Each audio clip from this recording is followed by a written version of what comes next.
أستغفر الله ربي وأتوب إليه.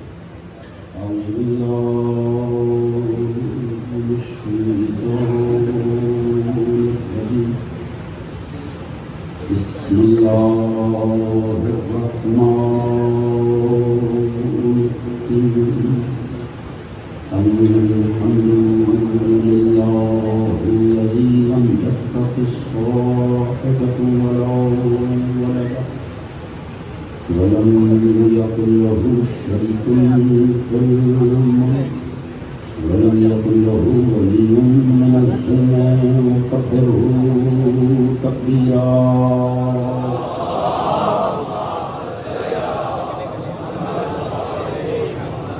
الصلاة والسلام على رسوله الكريم المكي المدني الأمي صاحب الوقار والسكينة المدفون بأرض المدينة على القاسم المصطفى محمد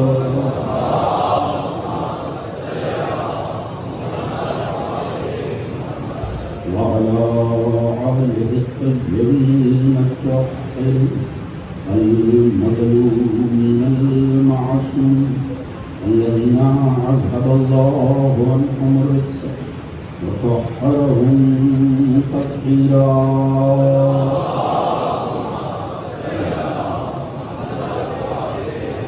أما بعد فقد قال سبحانه بسم الله الرحمن الرحيم. أحسب الناس أن يتركوا أن يقولوا آمنا وهم لا يفتنون ولقد فتنا الذين من قبلهم فليعلمن الله الذين صدقوا وليعلمن الكاذبين. صلوات محمد.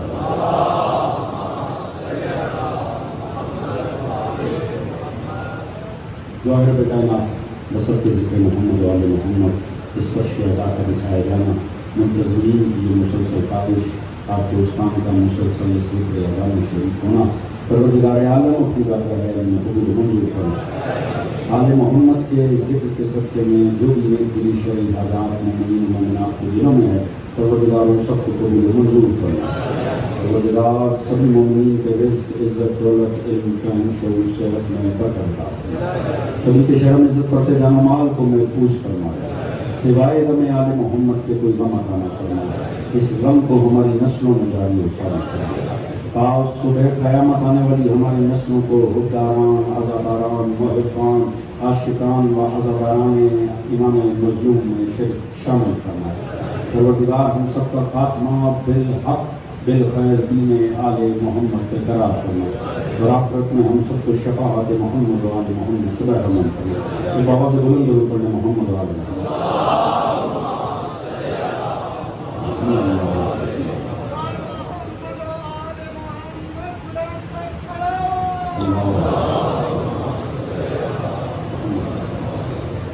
اجازت ہے بات کا اللہ سے اللہ کے سامنے قرآن اور آزمائش کے عنوان سے یہ آج کی ہماری نویں اور آخری نشست ہے.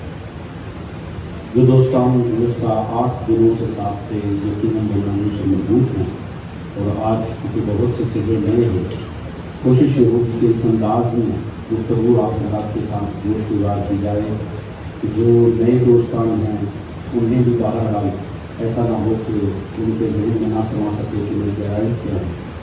اور یہ ہے کہ جو 8 دنوں سے ساتھ تھے انہیں میں کسی منطقی نتیجے کے اوپر اپنے عنوان پہ لا سکیں.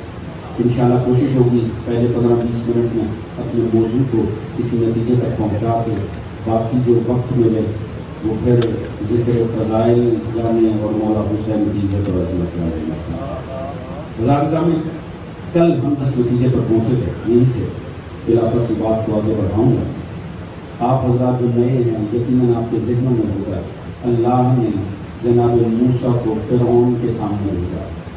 انظار حق کے لیے ایک مقابلہ ٹھہرا کن میں ساحران فرعون میں اور جناب موسیٰ علیہ السلام میں، جس میں اللہ نے جناب موسیٰ کو فتح عطا کر اور بڑی عزت اور عظمت عطا کی. اس کا نتیجہ کیا نکلا؟ جتنے بھی وہ 70 جادوگر تھے، یہ میں زیادہ نئے چہروں کے لیے یہ بات کرتا ہوں تاکہ آپ موضوع سے کم از کم کسی حد تک مربوط ہو جائیں. اس نے 70 جادوگروں کو جناب موسیٰ علیہ السلام کے سامنے لایا، مگر نتیجہ کیا نکلا؟ وہ 70 کے 70 سجدے میں چلے گئے اور انہوں نے رب موسیٰ و ہارون کو تسلیم کر لیا اور گواہی دی کہ ہم رب موسیٰ و ہارون کو تسلیم کرتے ہیں. وہ جھک گئے، وہ تسلیم ہو گئے اور فوراً ہی انہیں کیا سزا دی؟ فرعون نے انہیں وہ سزا دی جو ہر دور کے فرعون اہل حق کو دیتے ہیں. انہیں سولی دے دی گئی اور وہ بھی چونکہ معصوم کے ماننے والے تھے، تو میں نے کل بھی عرض کیا تھا علی والوں کی فیوریٹ سزا ہے سولی پہ چڑھ جانا. انشاءاللہ ذہن صاحب میں یہ بہت لطف آئے گا. میں انشاءاللہ ایسی کوشش کروں گا کہ بے رفت نہ ہو آپ حضرات کے لیے. تو جناب یار معاملہ یہ ہے، ان سب نے سر سجدے میں رکھ دیا اور کہا ہم ایمان لاتے ہیں آمنا برب ہارون و موسیٰ. ہم کس پر ایمان لاتے ہیں؟ رب موسیٰ و ہارون کا. اچھا اگر آپ اس مقابلے کی کیفیتوں کو پڑھیں، جوانوں لطف آئے اگر بات پہنچ گئی تو اس میں سامنے وہ 70 ساحر کھڑے تھے، 70 جادوگر، اس طرف موسیٰ کھڑے. پہلے انہوں نے رسیوں کو پھینکا، وہ سانپ بنی، جیسے بھی بنی، تفصیل میں جانے کی ضرورت نہیں. یہاں سے موسیٰ نے عصا پھینکا، وہ بھی سانپ بنا. موسیٰ کے عصا نے سانپ بن کر ان کے سانپوں کو نگل دیا. جیسے ہی نگل لیا تو سر سجدے میں رکھ کے کہتے ہیں ہم ایمان لاتے ہیں رب ہارون و موسیٰ پر. تعجب کی بات ہے اس سارے عمل میں ہارون نے تو کچھ کیا ہی نہیں تھا. بڑا لطف آیا اگر یہ نقطہ میں شروع میں پہنچا دوں. جناب ہارون تو خاموشی سے ایک طرف کھڑے ہوئے تھے، آپ نے تو اس مقابلے میں حصہ ہی نہیں لیا. بس آپ لوگ خاموشی سے جناب موسیٰ کے ساتھ کھڑے دیکھ رہے ہیں ہو کیا رہا. پہلے وہ پھینک رہے ہیں، یہاں سے موسیٰ پھینک رہے ہیں، موسیٰ کے عصا نے ان سب کو نگل لیا ہے. وہ سب سر سجدے میں رکھ کے کہہ رہے ہیں ہم ایمان لائے، فقط موسیٰ کے نہیں، ہم ہارون کے رب پر بھی ایمان لائے. یہ ان کا کلمہ تھا.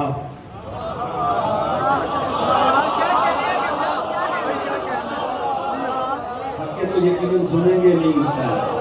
تو جو فرما رہے ہیں یہ ان کا اظہار ایمان تھا، یہ ان کا کلمہ تھا جس میں رب آ گیا تو توحید آ گئی، موسیٰ آ گئے تو نبوت آ گئی. یہ ہارون کیا بن کر آئے؟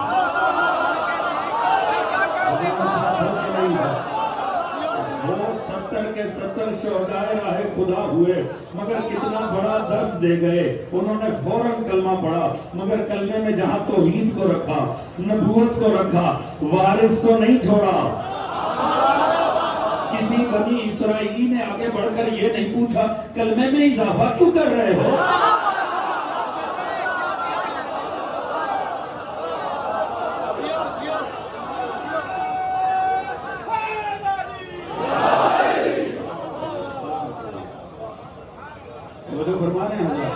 اس کا مطلب ہے جہاں کلمے میں اظہار توحید لازمی ہے، جہاں نبوت کا اقرار لازمی ہے، وہاں وارث کا اقرار بھی کرنا ہے. توجہ ہے جی، یہ بدعت نہیں ہے، شہداء کی سنت ہے. توجہ فرما رہے ہیں کہ کلمے میں توحید و نبوت کے بعد اقرار امامت کر کے وہ 70 کے 70 سودی چڑھ گئے. اب فرعون کا مسئلہ ہو گیا. اس نے تو اس لیے اتنا بڑا محاذ سجایا تھا کہ وہ لوگوں کو اس سے پہلے کہ لوگ موسیٰ کی تعلیمات سے متاثر ہوں وہ موسیٰ کو ٹھکانے لگا دے. یہاں خدا نے عجب کام کیا، خود وہی بدبخت ٹھکانے لگے. توجہ ہے. اب معاملہ یہ ہوا کہ فوراً ہی دنیا کے عقیدے متزلزل ہو گئے فرعون کے اوپر. یہی وہ موقع تھا جہاں جناب آسیہ نے بھی اظہار ایمان کر دیا. اب وہ آ کے بیٹھا تخت کے اوپر انتہائی غصے میں. جو 70 افراد چن کے لے کر گیا تھا وہ سارے ہی سجدے میں سر رکھ کے موسیٰ کو تسلیم کر گئے. دنیا کے عقیدے متزلزل ہو گئے. خود اہل دربار اسے شک کی نگاہ سے دیکھنے لگے. اس نے فوراً ہی کیا حکم جاری کیا. قرآن پاک میں مسلسل آپ کے سامنے عرض کر رہا ہوں. اس نے فوراً کہا اقتل موسیٰ، قتل کر دو موسیٰ. انی یخاف ان یبدل دینکم، مجھے ڈر ہے یہ تمہارا دین نہ بدل دے. قتل کر دو موسیٰ کو، یہ نہ ہو یہ تمہارا دین ہی بدل دے. اسے ڈر پڑ گیا لوگوں کے عقیدے بدل جائیں گے. موسیٰ لوگوں کے عقیدے بدل دیں گے. آخری دوست تک چہروں پہ نگاہ رکھ کے سادگی سے جملہ عرض کرنا چاہوں گا. ہے اس اکثریت پر جو اقلیت کے ہاتھوں ہمیشہ اپنے عقیدوں سے خطرے میں رہے. خالدہ فکر افراد پہنچ کے میں آپ کیا کر رہا ہوں. توجہ فرما لیں جی. حق کا یہی کمال ہوتا ہے, حق اکثریت کا پابند نہیں ہوتا. توجہ ہے جی. ہاں, اکثریت کا کبھی حق پابند نہیں ہوا کرتا. لہٰذا اس نے کہا اقتل موسیٰ, قتل کر دو موسیٰ کو. یہ کیا بات ہوئی؟ دلیل سے بات کرو, لے کر آؤ اپنی دلیل, بتاؤ موسیٰ جھوٹا ہے, ثابت کرو خود کو سچا. قتل پہ کیوں چلے گئے؟ کم از کم ایک بات تو پتہ چل گئی, یہ اہل فرعون کی پرانی روش ہے, کبھی علمی مقابلہ نہیں چھیڑتے, ہمیشہ قتل و غارت پہ چلے جاتے. یہ بھی انہیں اپنے دین کے جھوٹے ہونے پر یقین ہوتا ہے, اسی لیے قتل و غارت پہ اترا. اچھا, اب وہ اس میں تھا کہ قتل کر دو, مگر اللہ نے ایک الہی کردار اس کے دربار میں بٹھا رکھا. قرآن نے بتایا وہ فوراً ہی تحفظ نبوت کے لیے آگے بڑھا. قال رجل مومن من آل فرعون یکتم ایمانہ. وہ بولا جو رجل تھا, مرد تھا, مومن تھا, آل فرعون میں سے تھا. یکتم ایمانہ, اپنے ایمان کو چھپائے ہوئے تھا. توجہ ہے جی. اس نے فوراً ہی آگے بڑھ کر کہا بھائی اس بات پہ قتل کر دو گے؟ بس اتنا کہنے کہ ان ربی اللہ, کہ وہ دعویٰ کرتا ہے میرا رب اللہ ہے, بس اتنی بات پہ قتل کر دو گے؟ وہاں ایک بحث چھڑ گئی, کیونکہ لوگوں کے دل تو بدل چکے تھے موسیٰ کا عمل دیکھ کے. اب وہاں ایک بحث چھڑ گئی. وہ جو قتل کا حکم جاری ہوا تھا وہیں کل عدم ہو گیا. وہیں پر اتنی بحث چھڑی کہ فرعون کا وہ حکم وہیں معطل ہو گیا. بولا کون؟ وہ جو مرد تھا, مومن تھا, آل فرعون میں سے تھا, اپنے ایمان کو چھپائے ہوئے تھا. توجہ ہے کہ اس کا مطلب ہے اللہ نے جب تحفظ نبوت کرنا ہونا تو وہ بدبختوں کے درمیان بھی اپنے مومن کو ایسے سجا دیتا. توجہ فرما رہے ہیں کہ اس کا عقیدہ چھپا ہے. مگر کمال یہ, انہوں نے ایسی یہ جناب حزقیل تھے. اب میں نے جناب علی کے والد کی عظمت پہ ایک جملہ کہنا ہے آپ کے چہروں پہ دیکھتے ہوئے. جناب حزقیل نے انداز ہی گفتگو کا یہ تھا, میں نے تفسیر پڑھی, مجھے لطف آ گیا خدا کی قسم. انہوں نے فرمایا دیکھو اگر وہ سچا ہے, اگر انداز گفتگو دیکھیں, اپنے ایمان پہ اظہار نہیں ہونے دے رہے کہ ایو کا صادقہ, اگر وہ سچا ہے تو پھر تو ہمارے اوپر عذاب آ سکتا ہے. ایو کا کاذبہ, اگر وہ جھوٹا ہے تو اب وہ تو پھر اپنے ہی وبال میں پڑ جائے گا جھوٹ کے. انہوں نے بات ہی ایسے کرتے تھے کہ کسی کو سمجھ نہیں آتی تھی کہ اصل عقیدہ کیا ہے. مگر جہیت تفاسیر اہل سنت میں نے اس آیت میں پڑھی ہے, انہوں نے بڑی لطیف تفسیر کی ہے.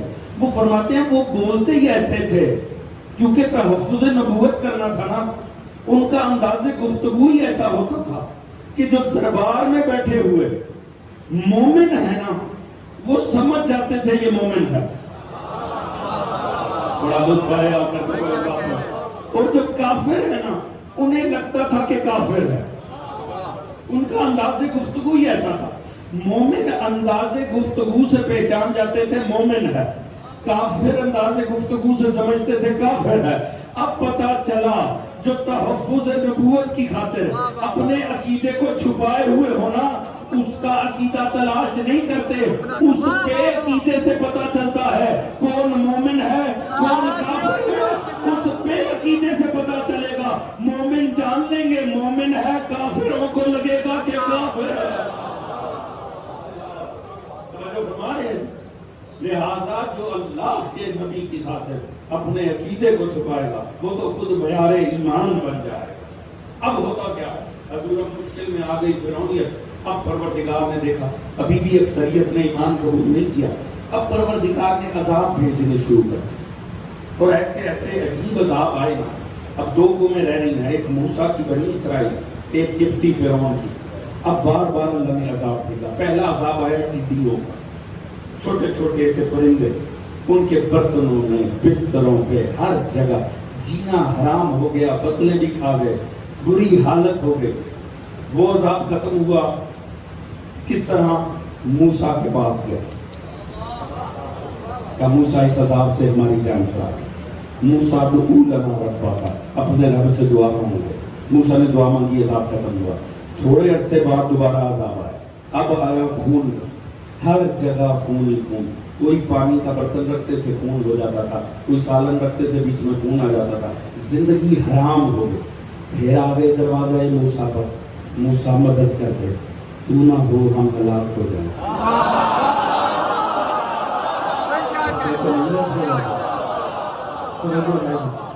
جناب موسیٰ نے دعا مانگی، جناب بڑا لطف آئے گا جوانوں جہاں لے کر جا رہا ہوں۔ موسیٰ نے دعا مانگی، عذاب ٹل جانا۔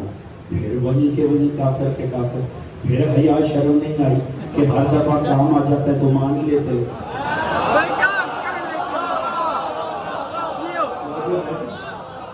جب جانا جو پلٹ کے اس کے دروازے پر تو پھر مان بھی لیتے، پھر نہیں مانے، پھر بے شرم کے بے شرم کر رہے۔ آپ کو پتہ ہے نا میں موسیٰ سنا رہا ہوں،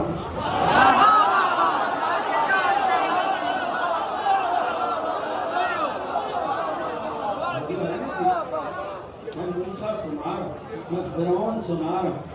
پھر مسئلہ ہو گیا، پھر اب کیا ہوا، مینڈکوں کا عذاب آ گیا، ہر جگہ مینڈک ہی نہیں، اسکروں پہ، گھروں میں، کام پہ، زندگی حرام ہو گئی۔ پھر در موسیٰ پہ جاؤ نا فرعون کے پاس، جاؤ جا کے فرعون سے مشکل کشائی کرو۔ انہیں پتا تھا اس کی اپنی اوقات نہیں،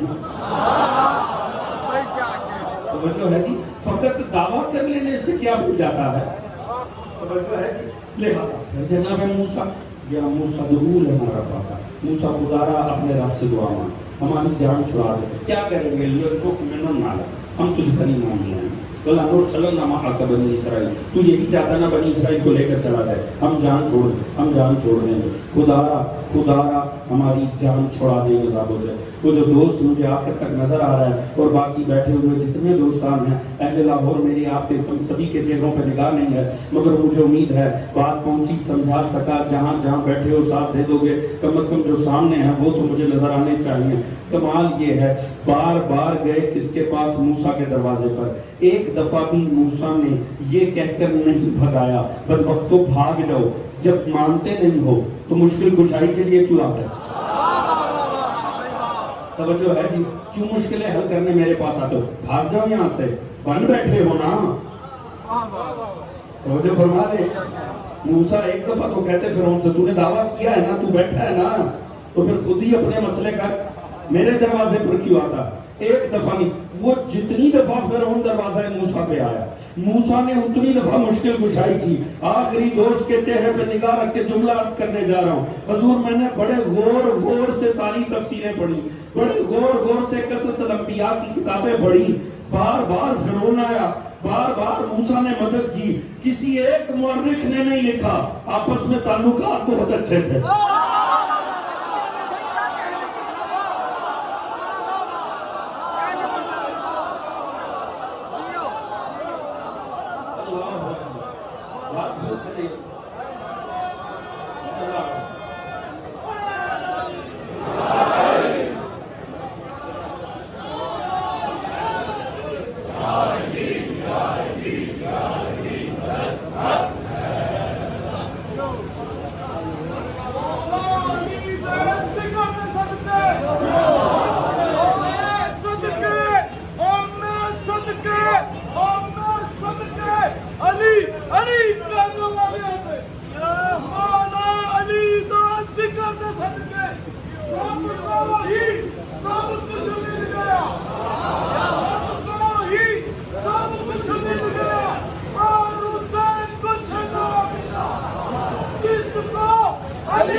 ہر دفعہ فرعون آیا موسیٰ کے دروازے، ہر دفعہ آ کے اس نے دخل بات کیا، بچا مجھے تو نہ ہو ہم ہلاک ہو جائے۔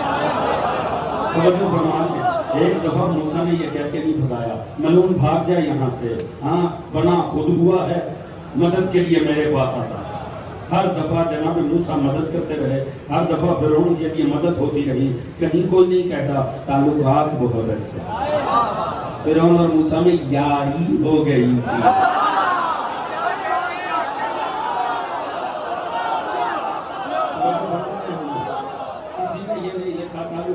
کم از کم ایک بات تو پتہ چل گئی، کسی دور کا فرعون کسی دور کے موسیٰ کے دروازے پر آ جائے اور موسیٰ بار بار اس کی مدد کرے، اس سے تعلقات کا اچھا ثابت ہونا نہیں ہوتا، کل کا مشکل کشا ہونا ثابت ہوتا۔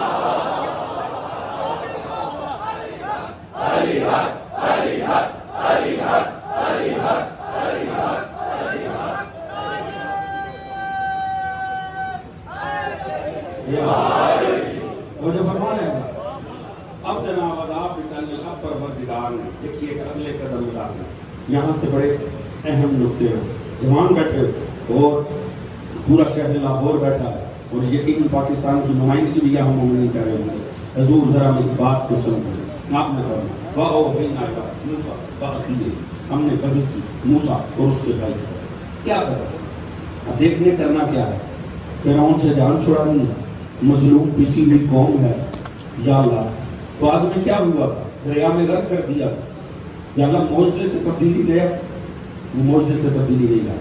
اس نے کہا وَاجْعَلُوا بُيُوتَكُمْ قِبْلَةً، اپنے گھروں کو مرکز قرار دو، وَأَقِیمُوا الصَّلَاةَ، کردار اپنا، وَبَشِّرُ الْمُؤْمِنِینَ، اور ہمارے مومنوں کو بشارت دے دو۔ توجہ ہے، تین کام اللہ نے قوم کو اٹھانے سے پہلے کی۔ ایک، ان میں مرکزیت قائم کروائی، ان کو ایک مرکز پر جمع کیا۔ دوسرا، انہیں کردار اپنانے کا حکم دیا۔ حالانکہ بعد میں جو کچھ ہوا معجزے سے ہوا، بعد میں تو معصوم اپنا اثر دکھا گیا، مگر قوم کو پہلے قوم کی ظرفیت پیدا کی، ایک مرکز پہ جمع کیا، صاحب کردار کیا، اور پھر انہیں بشارت بھی دی۔ کیوں؟ یاد رکھیے گا، ڈری ہوئی قوم کبھی کوئی انقلاب نہیں لایا۔ صاحبان فہم بیٹھے ہیں، توجہ فرما رہے ہیں، گھبرائی ہوئی قومیں نا، مایوس قومیں کبھی کچھ نہیں کر سکتی۔ اللہ نے فرمایا ایسے نہیں اٹھا، پہلے اس قوم کی ظرفیت پیدا کر، ایک تو انہیں بشارت دے دے، ان سے کہ مطمئن ہو جاؤ، فرعون جو کر لے آخر تو تمہارا ہے، نتیجہ تو تمہارے ہاتھ ہے، مایوس نہ ہونا، ظلم جتنا بھی بڑھ جائے، سفاکیت و صفاحت و جنایت جہاں تک چلی جائے، یاد رکھو یہ عارضی ہے، مستقبل تمہارا۔ توجہ ہے، لہذا بشارت ہو، پھر ایک مرکز پر اکٹھے ہونا۔ یاد رکھیے لفظ قوم ثابت ہی نہیں آتا اس گروہ انسانی پر جو مرکزیت نہ رکھتے۔ توجہ فرما رہے ہیں، یاد رکھیے گا مرکز نہ خالی قسمت اور مقدر سے نہیں ملتا، اس کی خاطر کسی قوم کی سینکڑوں سال کی محنت شامل ہوتی۔ اگر کہیں قوم میں مرکزیت قائم ہو جائے نا تو خام خواہ بوگس قسم کے عقائد اور نظریات بنا کر اس سے متنفر نہیں ہونا چاہیے، اس سے دور نہیں رہنا چاہیے، کیونکہ قوم ہوتی ہی وہ ہے جس کا مرکز ہو۔ توجہ ہے جی، اور خصوصاً وہ قومیں جو فرعونوں سے نبرد آزما ہوں، جن کے پیچھے فرعون ہوں، جن کے پیچھے کروڑوں پیٹرول ڈالر جن کے خلاف خرچ ہو رہا ہو۔ بات پہنچ رہی ہے کہ نہیں پہنچ رہی؟ انہیں بہت ہی محتاط رہنا چاہیے۔ اول مرکز ملتے نہیں ہیں، مل جائیں تو پھر انہیں تھام لینا چاہیے، پھر بوکس قسم کے نظریات بنا کے ان سے دور نہیں رہنا چاہیے، پھر ہر مومن کو صاحب کردار ہونا چاہیے۔ اگر سپاہی بننا ہے معصوم کا تو پھر ہر کسی کو صاحب کردار ہونا چاہیے، اور یہ یقین رکھنا چاہیے، یہ بشارت رکھنی چاہیے کہ فرعون جتنا بھی طاقتور ہو وہ دنیاوی اسلحے پہ اعتبار کرتا ہے، مومن خدا پہ اعتماد کرتا ہے۔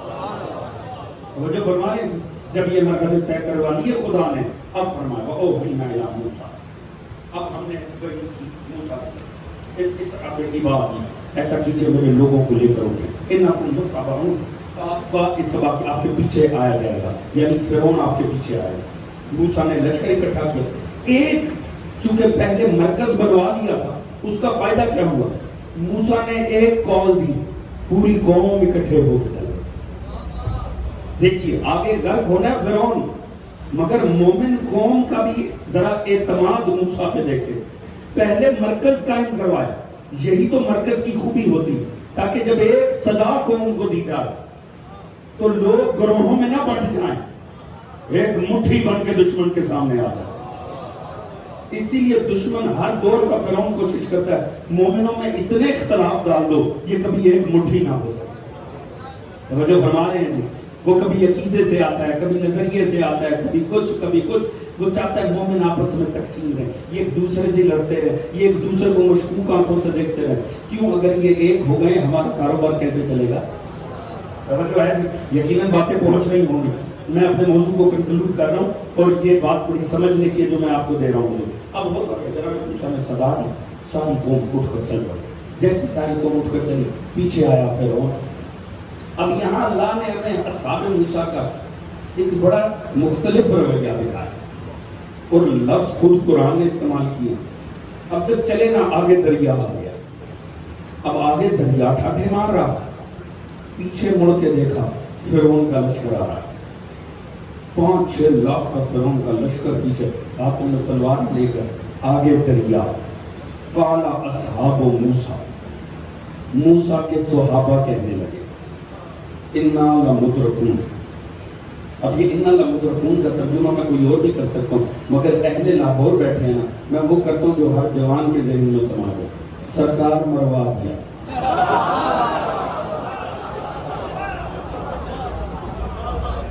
قال اصحاب موسیٰ، موسیٰ کے صحابہ کہنے لگے سرکار مروا دیا۔ انقلاب انقلاب انقلاب کر کے ہمیں ترانے سنا کے جذباتی کر دیا۔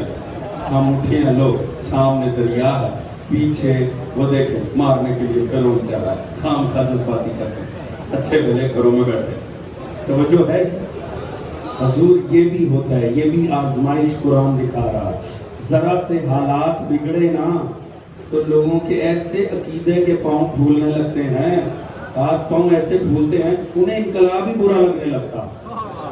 نہ انقلاب آتا تو بھی اچھے تھے، کوئی پوچھے تم کہاں اچھے تھے، اس وقت تو عزت بھی نہیں تھی، تمہیں کوئی سمجھتا ہی کچھ نہیں تھا، تمہیں تو 10 سے 15% ان کا ہے کیا؟ توجہ فرما رہے ہیں جی، کوئی تمہیں کسی کھاتے میں نہیں گرتا تھا۔ خدا یہ کہ تمہیں موسیٰ نے اٹھا کے فرعون کی آنکھوں میں آنکھیں ڈلوا دی۔ بات پہنچ رہی ہے نا؟ آپ کو پتہ ہے نا میں موسیٰ سنا رہا ہوں۔ توجہ ہے جی، کمال ہے، خدا کی قسم، موسیٰ نے اٹھا کے فرعون سے ٹکرا دیا۔ تم کیا کر رہے تھے؟ غلامی میں پڑے تھے، تمہیں پوچھنے والا کوئی نہیں تھا، ذلت کی زندگی تھی، جب چاہتا تھا مار دیتے تھے۔ کمال دیکھو، تمہیں اٹھا کے فرعون کی آنکھوں میں آنکھیں ڈلوا دی، مگر موت دیکھ کے سارا انقلاب ہی نکل گیا۔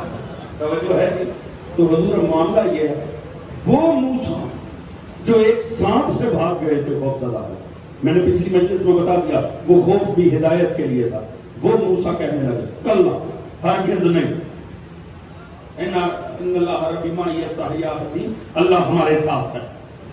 تعجب کی بات ہے، وہ موسیٰ جو ایک سانپ کو دیکھ کے ڈر گئے تھے، اب 5 لاکھ کے لشکر کو دیکھ کے نہیں ڈرتے۔ توجہ ہے جی، کیوں؟ اس وقت خوف کا مظاہرہ کرنا بھی ہدایت کے لیے تھا۔ ویسے معصوموں کا یہ مزاج نہیں ہوتا کہ خطرہ دیکھیں اور رو پڑیں۔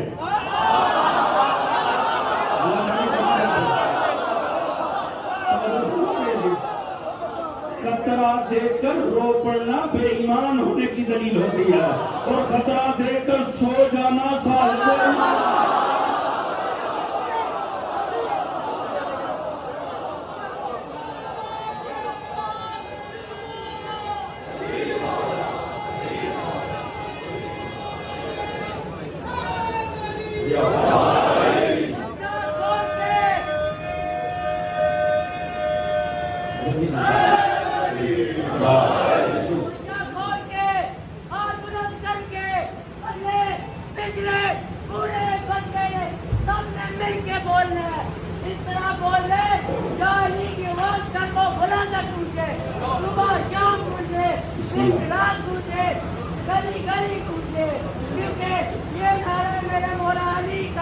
اللہ کے ولی کا، مولا کائنات کا، ہم سب کے دل و جان کا، ہمارے فضل قرآن کا تو مل کے مل کے مل کے مل کے مل کے مل کے بولو نعرے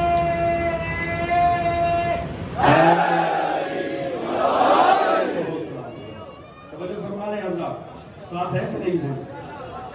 جناب مسلمان ہم نہیں ہو جاؤ، ہمارا خدا ہمارے ساتھ بابو بھی نائرہ اللہ نے فرمایا ہمیں وحی کی موسیٰ کی طرف عصا ماری بہر کیوں؟ جناب موسیٰ نے عصا مارا، ہوا کیا جانتے ہیں نا؟ راستہ بنا، ایک شاندار راستہ بنا، ایک بہترین راستہ بنا۔ جناب موسیٰ نے کہا آ جاؤ، جناب موسیٰ نے گھوڑے کو ایڑ لگا، جناب موسیٰ آگے، اب دیکھتے ہیں میں تنہائی آ رہا ہوں۔ جوانوں سمجھنا، پیچھے پلٹ کے دیکھا قوم نہیں کی نہیں کرے، آؤ نا بسم اللہ، میرا سرکار کہاں راستہ بنا دیا، آ جاؤ اب ذرا سمجھو۔ وہ کہنے لگے ہم ان کے ساتھ جائیں گے، ان کے ساتھ، وہ کہنے لگے ہم ان کے ساتھ جائیں گے۔ پتہ چلا وہ جو بظاہر قوم لگ رہی تھی وہ تو 12 حصوں میں تقسیم تھی، ہر کسی کا اپنا ہی مزاج تھا، وہ ایک دوسرے کو مومن نہیں مانتے۔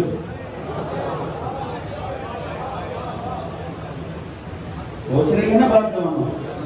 میں نتیجہ دے رہا ہوں اپنی 8 دن کی محنت کا سے، قرآن اور آزمائش۔ تو ایک دوسرے کو ہم ان کے ساتھ کیوں جائیں گے؟ نہیں، ہمیں الگ راستہ دے، ہم ان کے ساتھ ایک راستے پہ نہیں چلیں گے۔ تعجب کی بات ہے، مولا ایک ہے،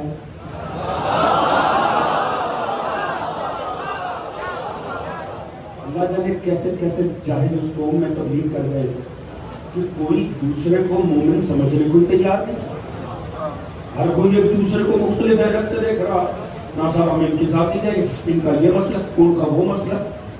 ظالم مولا ایک ہے، منزل ایک ہے، اور یہ ایک دوسرے کو مومن نہیں سمجھ رہے۔ وہ جو پیچھے فرعون چڑھ آیا نا، اس سے غرضی نہیں ہے یہ ایک دوسرے کو کیا مانتے ہیں، اس کی نظر میں یہ سارے موسیٰ کے شیعہ۔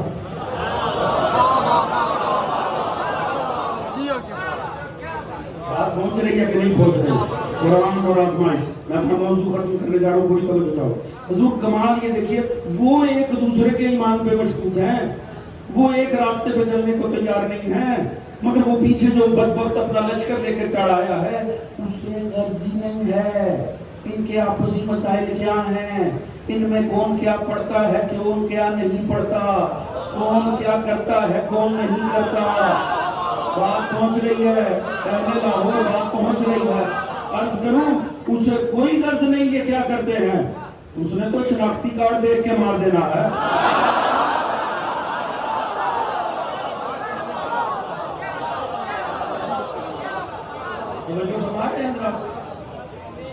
غور تو کیجئے گا، فرعون کو اس سے کیا غرض ہے کہ ان کا آپس میں مزاج کیا ہے، یہ ایک دوسرے کو کیا سمجھتے ہیں کیا نہیں سمجھتے ہیں۔ ایسا ہوتا ہے کہ نہیں ہوتا ہے؟ یہ شناختی کارڈ پہ لکھا ہوتا ہے یہ کس قسم کا شیعہ، یہ کم از کم یہ بھی لکھا ہوتا ہے یہ شیعہ۔ کیا آپ کے ملک میں یہ کام نہیں ہوا؟ شناختی کارڈ دیکھ کے نہیں مارا؟ شناختی کارڈ پہ کیا فرقہ لکھا ہوتا؟ نہیں، یہ مارنے والے کو کیسے پتہ چلتا؟ اگر شناختی کارڈ پہ زبیر لکھا ہو وہ مارے گا،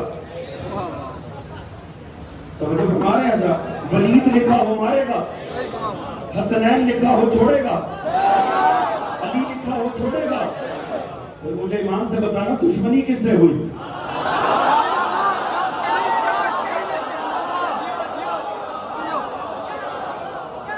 توجہ فرما رہے ہیں جی، 1400 سال پہلے جن کے بڑوں کو کردار گوارا نہیں تھے ان کی نسلوں کو نام بھی گوارا نہیں تھے۔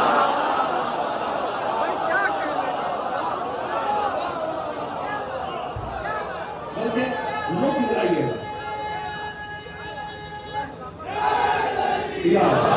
رک جائیے گا، ہمیں 1400 سال پہلے کے کئی قاتل نہیں مل رہے، خدا را کبھی ایسے بھی ہو، یہ تو پتہ چلتا ہے مومن کو کارڈ دیکھ کر مار دیا، کبھی کوئی پکڑا جائے نا مارنے والا، اس کا بھی شناختی کارڈ چھپے، ہمیں بھی پتا چلے ان ناموں کے قاتلوں کے نام کیا ہے۔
بات پہنچ رہی ہے نا، وہ ایک دوسرے کو مشہور نظروں سے دیکھتے ہیں، جبکہ جو پیچھے فرعون ہے اسے اس سے غرض نہیں ہے ان کے آپسی نظریات کیا ہیں، آپسی مسائل کیا ہیں۔ اب جناب موسیٰ نے کہا اچھا جناب موسیٰ نے 12 راستے بنا دیے، آپ بھی آئے ہو، قصص اٹھا کر پڑے ایک اور مسئلہ ہو، میں نے سرکار ایسے نہیں جائیں گے۔ اچھا اب کیا پرابلم ہے؟ پیچھے فرعون چلا رہا ہے، تو پھر خدا کرو آگے بڑھو، یہ سرکار ایسے نہیں جائے، ایسا کریں کہ بیچ میں کھڑکیاں بنائیں، کیوں؟ ہم نے ایک دوسرے کو بھی دیکھ لیا، جوان بیٹھے ہو بات ضائع نہیں ہوگی۔ تعجب کی بات ہے، منزل ایک تھی، مولا ایک تھا، آپ نے کر لیے راستے جدا جدا۔ اچھا اب ہو گئے نا، چلو اب اپنے اپنے راستے پہ چپ کر کے چلو، یہاں نہیں منزل پہ مل لیں گے۔ پر اللہ نے بتایا جس قوم کی رگوں میں خباثت گھس آئے نا، وہ اس حد تک اتر آتے ہیں کہ باوجود راستے جدا کرنے کے ایک دوسرے کی جان کو آ جاتے ہیں۔ توجہ ہے، ایک دوسرے کی جان کو نہیں چھوڑ، ارے صاحب آپ نے راستہ جدا کر لیا نا، چلیے انشاءاللہ منزل پہ مل جائیں گے، مولا تو ایک ہی ہے نا، نہیں ایک دوسرے کی جان کو لازمی آنا ہے۔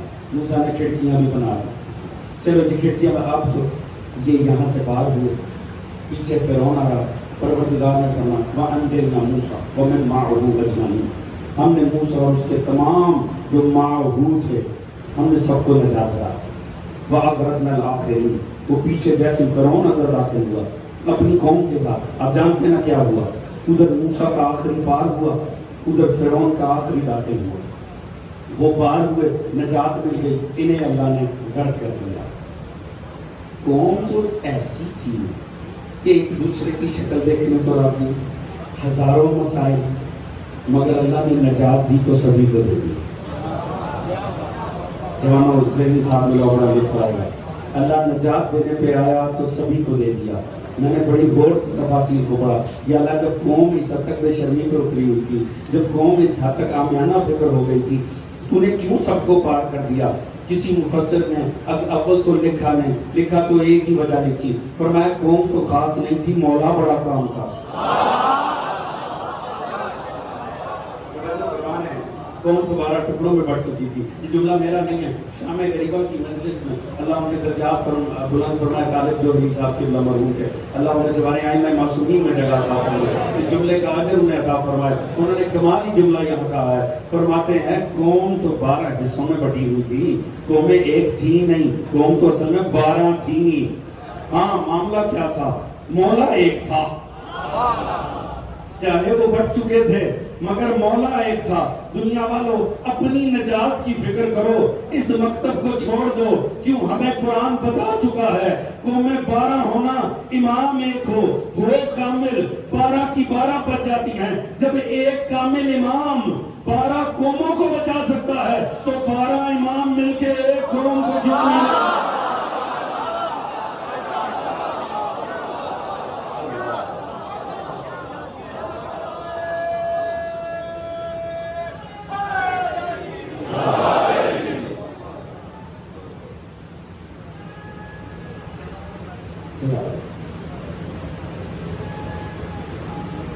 جلدی جلدی دوست جلدی.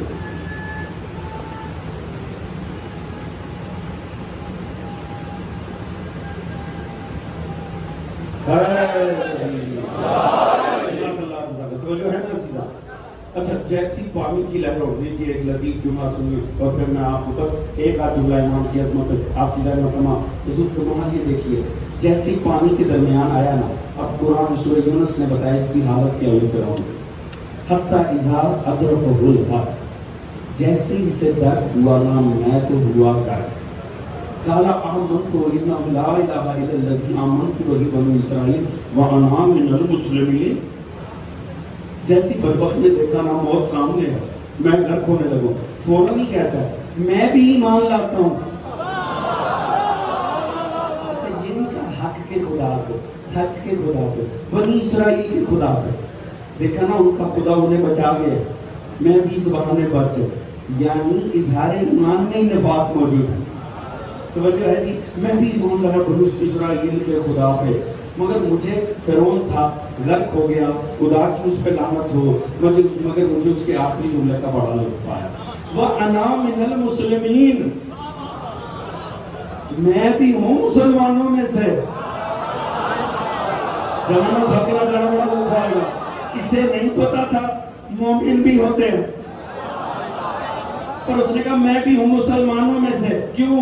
فرعون جانتا تھا ساری زندگی نبی سے لڑتے رونا آخر میں منافقت سے کلمہ پڑھ لو تو مومنوں میں جگہ نہیں ملتی مسلمانوں میں ہی جگہ ملتی.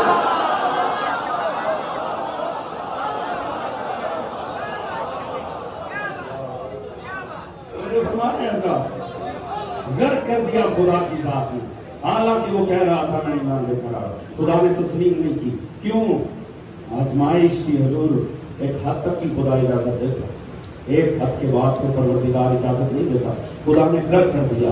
مومنوں پڑھ تو میرے ساتھ میری پہلی مجلس کی طرف اندازہ کرو واقعہ شروع کہاں سے ہوا تھا. ایک مظلوم ماں اپنے اس بچے کو خدا کے کہنے میں پانی کی لہروں کے حوالے کر رہی. موسیٰ کا تابوت تھا پانی کی لہروں پہ ڈول رہا تھا. فرعون اقتدار میں تھا راج کر رہا تھا. آخری منظر کیا خدا دکھا رہا ہے وہی فرعون جو راج کر رہا تھا پانی کی لہروں میں ہچکولے کھا رہا تھا. وہی موسیٰ جو مظلوم تھا وہ طاقت میں کھڑا ہے. پروردگار نے بتایا یاد رکھو مظلوم کو مظلومیت میں دیکھ کے میرے اوپر سے اعتبار نہ کھو بیٹھنا بس مجھے دل میں بساؤ. تم دیکھو تو صحیح جو مظلوم ہجرت کرتا ہے 28 رجب کو یزید اقتدار میں بیٹھا ہے آج اسی مجلس میں لاکھوں افراد بیٹھے ہیں اور یزید پہ فقط لعنت ہو رہی ہے.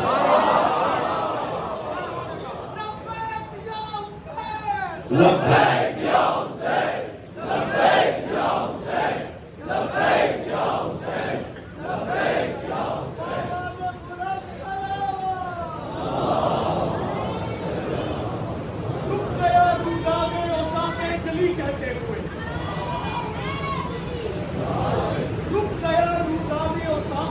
کہتے ہوئے کیوں بجھتا ہے ولی کو تو ولی کہتے ہوئے جب اسے مولا کل تسلیم کرتا ہے تو پھر موت کیوں آتی ہے تجھ کو یاد نہیں ہے.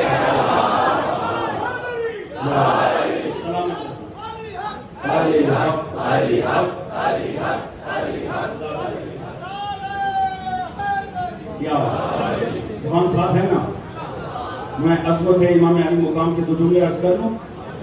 خدا نے فرمایا دیکھو جو حق پہ کمپرومائز نہیں کرتے جو کھڑے رہتے ہیں نا مستحکم انداز میں خدا چاہے مظلوم پھر انہیں طاقت عطا کرتا ہے پھر اس شان سے طاقت عطا کرتا ہے کہ ظالم بڑے بڑے اقتدار بھی خدا تباہ برباد کر کے رکھ دیتا اور خدا مظلوم کو طاقت. یہ کمال دیکھیے ایک وہ حسین ہے جو مدینے میں تنہا کہہ رہے ہیں مثلی لا غبار اسم کی مجھ جیسا کبھی اس جیسے کی بیعت نہیں ہے. اب دیکھا جائے تنہا ہے زمانے میں حسین اور علماء عالم اسلام لکھ رہے ہیں سارے جھک گئے تھے وقت فرعون کو نہیں جھکا تو وارث موسیٰ نہیں. ایسا ہی ہے نا جی. کمال یہ دیکھیے آپ پڑھ لیجئے کسے حافظ جلال الدین سیوطی حافظ حدیث ہے حافظ قرآن نہیں سواد اعظم کے معیار پہ جسے 40 سے 80 ہزار حدیث سلسلہ سند کے ساتھ یاد ہو وہ تاریخ الخلفاء کے مقدمے میں لکھتا ہے سب نے بیعت کی تھی یزید کی. یزید کی بیعت اجتماعی تھی. اگر انکار کیا تھا تو فرزند رسول نے کیا. توجہ فرما رہے تھے. کمال دیکھیں, وہ جس نے تنہا کیا نا, اس نے یہ نہیں کہا میں نہیں کرتا, مجھ جیسا نہیں کرتا. اگر تھک نہیں گئے تو بڑا لطف آئے گا. توجہ ہے جی. معصوم نے یہ نہیں کہا میں بیعت نہیں کرتا. اگر امام فرماتے حسین یزید کی بیعت نہیں کرتا, بات تو درست ہوتی, پر نہیں نہیں ایسا نہیں ہے, مجھ جیسا ہی نہیں کرتا. سادگی سے جملہ عرض کروں حسین والوں, حسین نے صرف اپنی طرف سے نہیں ہماری طرف سے بھی انکار کر دیا. جوانوں تھک نہ جانا, یہ کمال دیکھیے, اپنی طرف سے نہیں تھا کہ مجھ جیسا نہیں کرتا. اب یہ بڑی تعجب کی بات ہے, آخر کیا وجہ ہے حضور؟ جب سب نے بیعت کر لی ہے تو جس تنہا نے نہیں کی وہ کہہ رہا ہے مجھ جیسا نہیں کرتا. یہ تو اور بات ہے. علامہ مودودی, ان سے لاکھ اختلاف صحیح علمی, مگر یہاں ان کی عظمت کو ماننا پڑے گا. کسی نے پوچھا نا علامہ مودودی سے, دیوبند کے بڑے عالم تھے, کہا سرکار جب سب نے بیعت کر لی تھی تو حسین نے کیوں بیعت نہیں کی؟ کہا جا سوال درست کر کے لا. سوال یہ بنتا ہے جب حسین نے بیعت نہیں کی تھی تو سب نے بیعت کیوں کر لی؟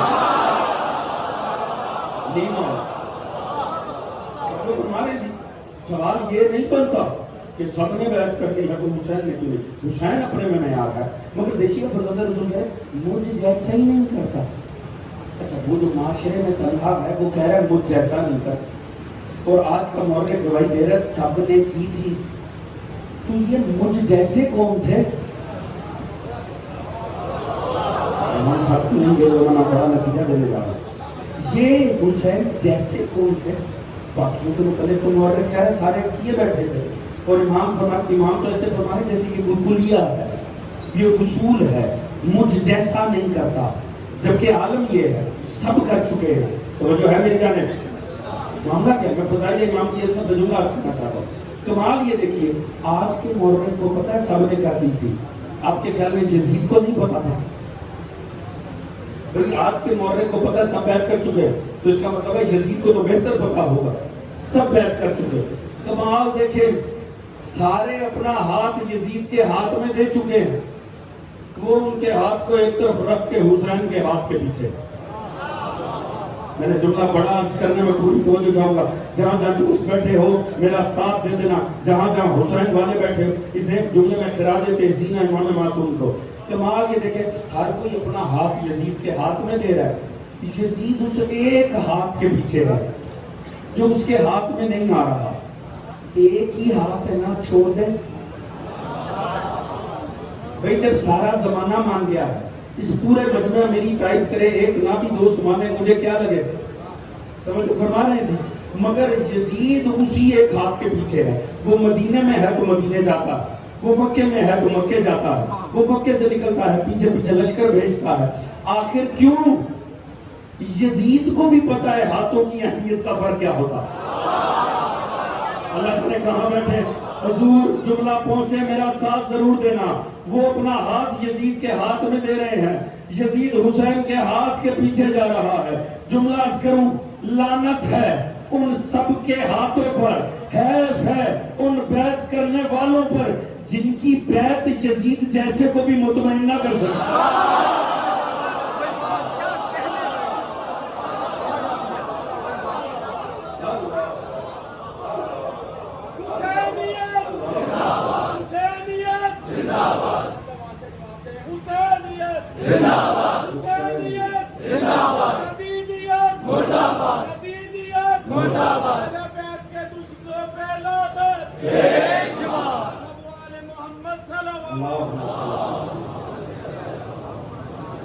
وہ جو فرما رہے ہیں خود کو انہوں نے خود ہی گرا دیا یزید کی بیعت کر کے.